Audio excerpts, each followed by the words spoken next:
What is up, guys? Welcome back to the channel. My name is Travis. This is TWA Motorsports, and I'm out in a cold garage. I really got to figure out some heat. I think I'm just going to put a temporary bullet heater in here for now. But anyway, you can see outside. Look at the ice on the window. It is snowing. As a matter of fact, I'm going to show you guys how crappy the weather is right now. Look at this. Gross. So anyway, I'm out here in the shop, and it's a little chilly, but it's warmer than it is outside. And today we are going to fix, or attempt to fix, the steering on this truck. Now, if you guys know, a while back when I had the two-door Tahoe, I put a new steering box on there, and the thing was junk out of the box. It literally leaked the same day. And guys, the reman versions of these, unless you step up and buy a superior product, are garbage. And so when I say superior product, like RedHead or Blue Top, and I hear better things about Blue Top. I've never used either one of those, but it seems as though those are the better options. So I'll list those in the description, but what I found is my neighbor next door here that has the upholstery shop, he had a 90,000 mile truck out there that he had robbed the motor out of a while back, and I got the power steering gear out of it. Exact same gear, and you can see that I did coat it. I cleaned it all up and made a huge mess doing it, but I coated it with some POR 15, and that is what we are going to attempt to use. Now, this truck has all new suspension as far as, well, you guys know it's dropped with cutting coils, which I'm not a big fan of, and we're going to be fixing that here very soon. But it's got a new steering gear, or not a new steering gear, but the little rag joint that goes in the front, you can see, and it's not put back in the position it's supposed to be as far as that little plastic sleeve, so you have to slide it back over the lines. But anyway, today we're going to attempt to put a used one on. That one had no leaks, showed no signs of leaks. Now, it's been setting for a while, so hopefully it doesn't leak once we get it on. But the very first thing I need to do was get the center cap off, and I will tell you guys, I've never had a set of US mag wheels, and these center caps, I could not find anybody that said how to take them off. Well, they just unscrew. And then once you unscrew them, the cap comes off. So it took me a minute to figure that out. But anyway, let's get this thing off the ground. I'm probably going to go ahead and suck as much of the fluid out as I can out of the power steering pump. So I'm going to take that out. I'm going to use like a little turkey baster, take as much out as I can. That'll just eliminate some of the spillage that we're going to get. But I do need to get it off the ground because I'm going to take this wheel off. It just makes accessing the 3 bolts that hold that in place a little easier. But we'll go step by step. Let's get it off the ground first. So at this point, I've got it off the ground. I've got the wheel off, and I've got it supported by jack stands with the jack. And so I'm just using this turkey baster to get as much of this fluid out as I can, because I'm going to put new fluid in. But just take your time here. This takes a little bit, and you're going to drip it, but I'm trying to be as careful as possible. I'm going to use some brake clean on this anyway. And I think I've about got it. We're getting less and less. Once we do this, then we will probably loosen up the bolts on the bottom before I go cracking the lines open. I just don't want this dripping on my face, and it's going to drip. You can hear the ice falling off the building out there. All right, I think we're good here. So we'll get this out of the way and move on to we'll get you underneath the car and show you what we're going to loosen up. So now that we're under the truck, I'm going to go ahead and take the arm loose. Now the other one, this is new, but the other one seems to be in good shape, and they're a pain to take off here. I do not have a remover. Generally, I rent one because I hardly ever use this.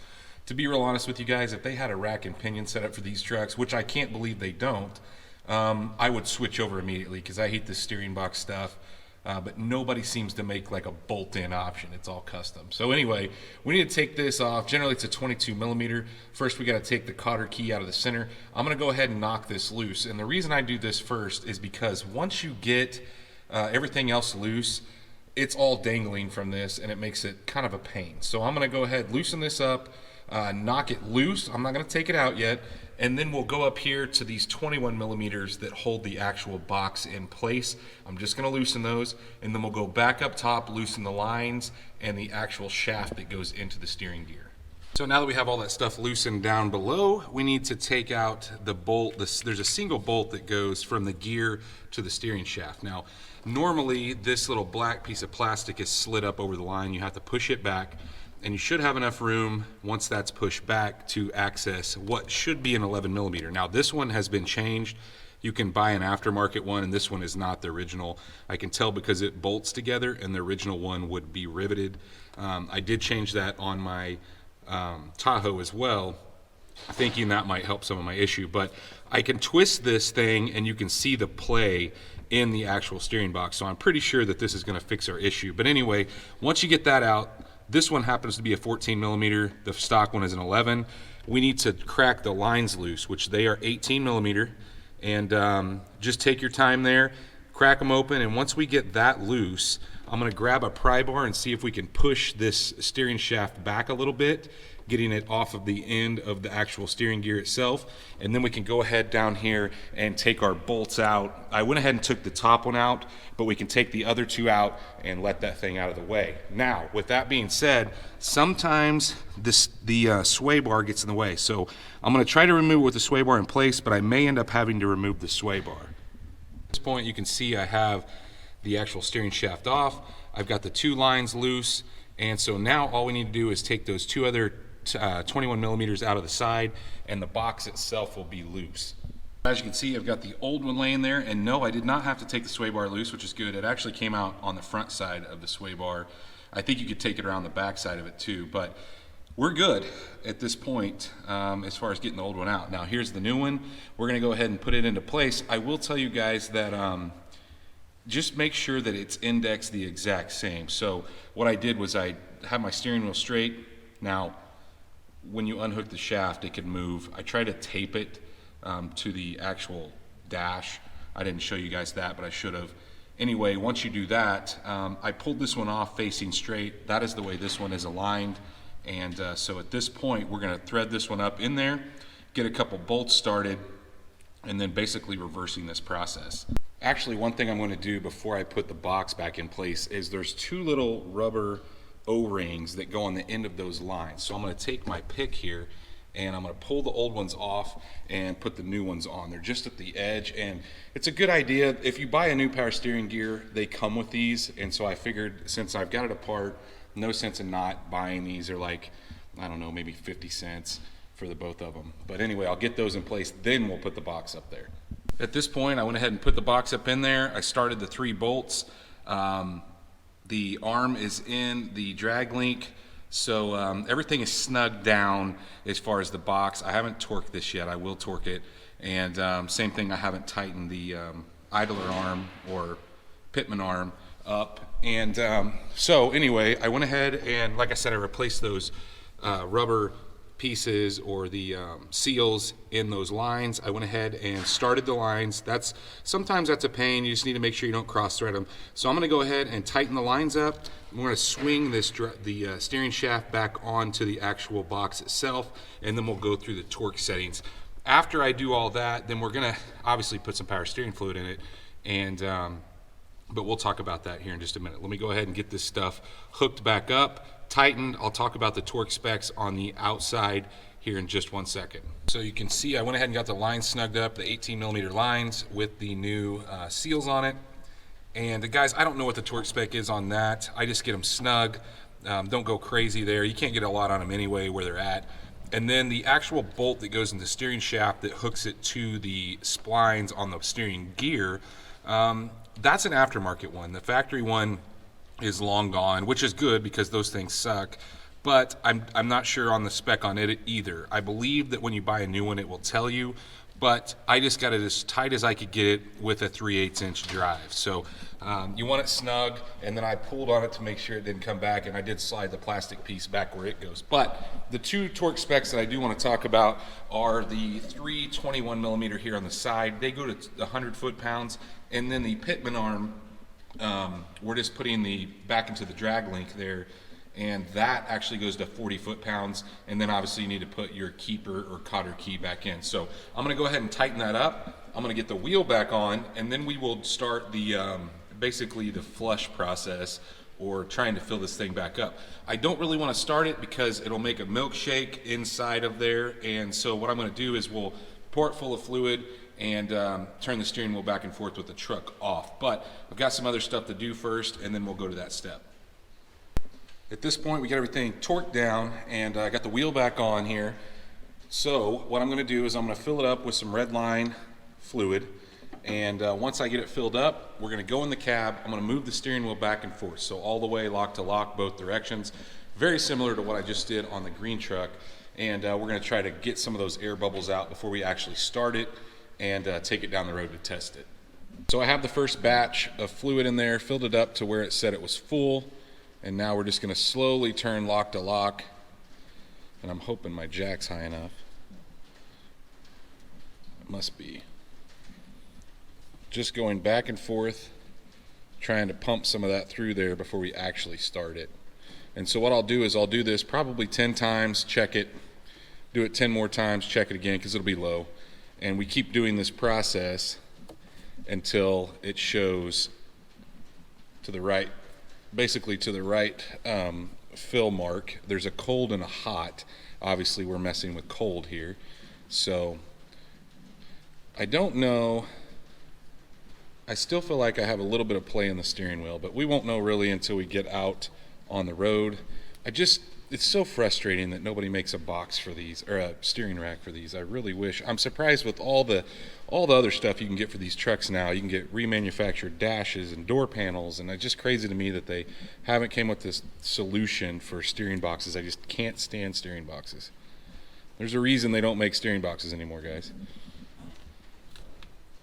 Way more moving parts. All right, we'll go check it and see where we're at, and then fill and keep repeating this accordingly. So it's a couple days later. I went ahead and filled that up, topped it off anyway, and we are looking good in the low position, which is cold. But the weather has been just absolute trash, guys, and you can see I've got some snow left over, but today's the first day that's been like around 45 degrees. All this stuff's melting off. I didn't want to drive the thing in the salt, and I think the roads are pretty much dry. So we're going to take it out. Now the initial thing, or the initial feel, is that it still has a little bit of play in it, but I didn't put any grease in the pitman arm, and so I did go ahead and do that. I was just waiting. I don't really know what I was waiting on. I had to actually lift it back up, but we're going to go out and test it and see if we improved anything. So the initial feel, just backing out of my driveway here, feels like it might be a hair stronger, but it just, I don't know, it still feels like there's some play in it. I don't know, maybe it's just in my head. Maybe it'll improve as fluid circulates. We'll just have to see.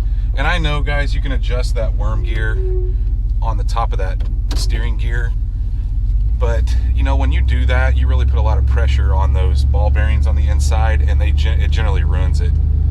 You can see what I'm talking about. Like, it's better than it was, but it still has play in it. That makes me crazy. And so while I'm watching this, I had my son come out, obviously, and help me a little bit. But when he turns the steering wheel just like this, where that play is, and it doesn't do anything, the steering shaft is moving. So it's not in the shaft. It's got to be in the box or past the box at some point. But I'm pretty sure that it's just, I don't know. It's frustrating to change all that stuff and it still not be fixed. It does have less play in it than it did before, and the steering wheel is crooked. We'll address that at some point. We've still got some suspension stuff to do. But I'm going to drive it a little bit down the road and just kind of see if it maybe improves as the fluid starts to circulate. I seriously doubt it, but we'll try and see. So we're back from a drive. I went about 5 miles and it didn't get any better. Now, it is better than what I had before. So it has a little less play in it than it did, but it still has play in it. And the reason I don't think, I feel like it has to be the steering box is I had my son come out one more time and he moves the steering wheel back and forth like this. And you can see the steering wheel in there moving. Well, maybe you can.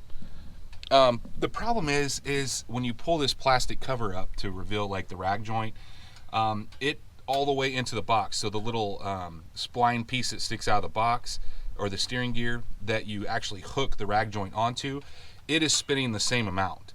So it lends me to believe that the play is in the box. And like I said, I know that you can adjust the gear on the top of this thing. Like I said though, guys, the problem with that is it really puts a lot of pressure on those bearings, and generally the pump fails not too long after that. So it's kind of one of those things, as they get weak, people tighten those up, and you just keep tightening and tightening and tightening until there's nothing there and the pump's ruined or the box is ruined. So the only other thing though is I do have some play in the steering shaft. You can see that there. And so maybe I should get a new steering shaft just to check that out. But let me know. I know I got a lot of OBS guys out there. Have you ever had this issue with that play in the steering wheel? It's just annoying to me because it's just free play before it actually grabs, and it makes me nuts. It makes me crazy. That's why I keep griping and saying I want a rack. Now I have looked, and there is a place that makes a rack. They're like $1,850, and it says for off-road use only, so I'm not really sure what that means. But I know like headers say that, and I put headers on all the time that say stuff like that. But anyway, guys, if you have any suggestions, go down in the comments and let me know what you have done in this situation if you've had one of these. And is it the box? If you think it's the box, let me know. Or if it's something else you think I need to look at, let me know as well. Now, all the suspension on this thing is brand new, so past the box, that play is non-existent. So if you get under the truck while he's doing that same thing with the steering wheel, it's not moving back and forth. So it's not coming past the box. So it's from the gearbox or the steering gear back towards the steering wheel somewhere. Anyway, guys, if you did enjoy this video, even though we didn't completely eliminate our problem, go down, hit that thumbs up button. If you are not subscribed, guys, go down there, hit the subscribe button. Make sure you ring that bell icon. That notifies you every time we drop a new video, and stay tuned to see what we work on next.